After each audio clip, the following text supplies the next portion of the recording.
What's up, everybody? Rod J back again and take a look at another beer. Thanks for swinging by to check out another video. Going to take a look at one from MadTree Brewing, another one here in Cincinnati.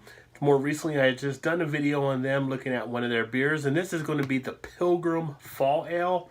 So this is one of their special releases that just came out over the last month or so, and ale with cranberries, vanilla beans, and natural flavors added.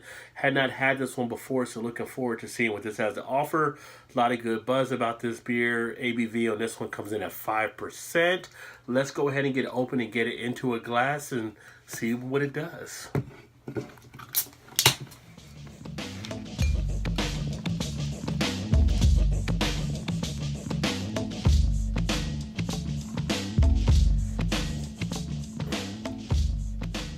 So it's saying a fall ale. I know in Untapped they actually have it ranked as a American Pale Ale. Take a look there. Nice golden orange color, which you'd expect to have on a Pale Ale. Head, less than a finger. Not really hanging around, probably going too much longer. Now what I'm actually getting out of that is more of a malt forward beer. Getting a good amount of that sweetness from malt. Comes okay out of the glass. You do have to take a good amount of a whiff to really get it out of there. But you're almost getting like a little bit of I would say almost like a little bit of a sour in there as well. But not as much of a distinguishing type factor that I would expect. What did I say this thing had in here?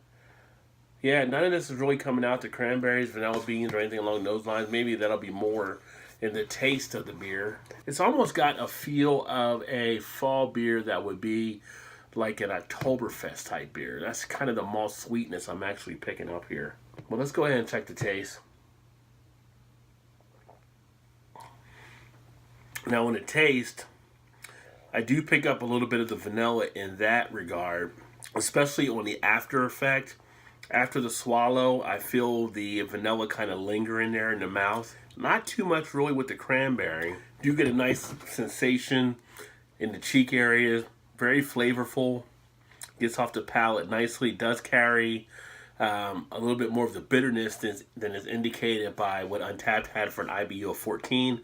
If I find out anything different, I may check their website to see if it's actually a little bit higher than that. But the aroma, where it was more malt forward, on this you're getting a little bit more of kind of that bitterness. It does have a nice little break as it goes to the finish, so you don't have that nice dry finish you would expect to have. But on that swallow, it's now to the point that it's starting to have the cheeks tingling even more.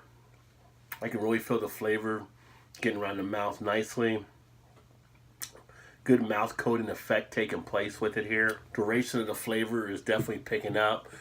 Getting to a point, you can sit it down, have a nice conversation, not rush through the beer, and really sit back and enjoy this one. Body-wise, sitting pretty much as a medium body type beer, even at that lower ABV, not fully to a light level, but nice little medium beer. Definitely has the carbonation acting in there as well. Not overly carbonated, but you do feel it taking place. But it's not thin. Texture is very nice on it, very sturdy. You have a slight bit of maybe like a little bit of a tartness in there, and that might be the cranberry effect. The biggest thing that I'm picking up is really that mouth action, leaving a little bit of an astringency effect here. The vanilla isn't as strong. You had a sense of it. It does seem to fade a little bit more as you're drinking this beer. A little bit of maybe like a little bit of an acidity too. Acidity. But all in all, it is what it is. So as far as what the rating would be here, looking at the appearance, I will say here it does give you a little bit of lacing. Head was a little light for what it probably could have been, but good color on it. Probably, I would say for appearance on this one, I would give this one here a 10 out of 15. Doesn't really do anything fabulous or great, but it's all right for the most part. Aroma on the beer, aroma does lack some, doesn't really come out as easy.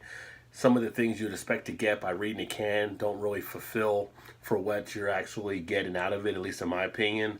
So for aroma, I'm actually going to give this one a 9 out of 15. You get a little bit of that malt coming out, but really after the malt presence, you're not getting any of the other stuff to back it up for what they're actually putting on the can. Flavor-wise, flavor is somewhat decent on this one. You do have a nice flavor from the beginning to the end. The duration does pick up over that period of time as well. So you do have a nice feel in there. So really, when you look at that and you think about the flavor, I'm going to give that one a 10 out of 15. As far as the taste is okay. You got a nice little body on. You got a great sturdy texture. You got carbonation that isn't really overly carbonated at all and holds pretty decent. So I think for the overall taste and what it actually leaves you with, especially that you do get a nice mouthfeel and a mouth coating out of this one, I'd actually give this one a 12 out of 15. And as far as being an overall beer, overall not too really bad. It's not really anything that's going to knock you back, I think. At least it didn't knock me back as much. But I think you can do much worse than what this one has out there. And I think it does have a nice little representation of the flavors actually offered. So for me, overall as a beer here, I'm going to give this one a 35 out of 40. So let's go ahead and total that up here and see what we come up with. So this one for me is actually a 76 out of 100. So there you have the MadTree Pilgrim. If you've had it before, let me know what you think. Put some comments in the comment section. At a 76, pretty much a solid C beer. And I'd like to hear what your feedback may be. That all being said, thanks for watching. Please remember to like, comment, share, subscribe, and all that good stuff. And I look forward to catching you next time. Keep drinking good craft beers. Get your beer on. Cheers.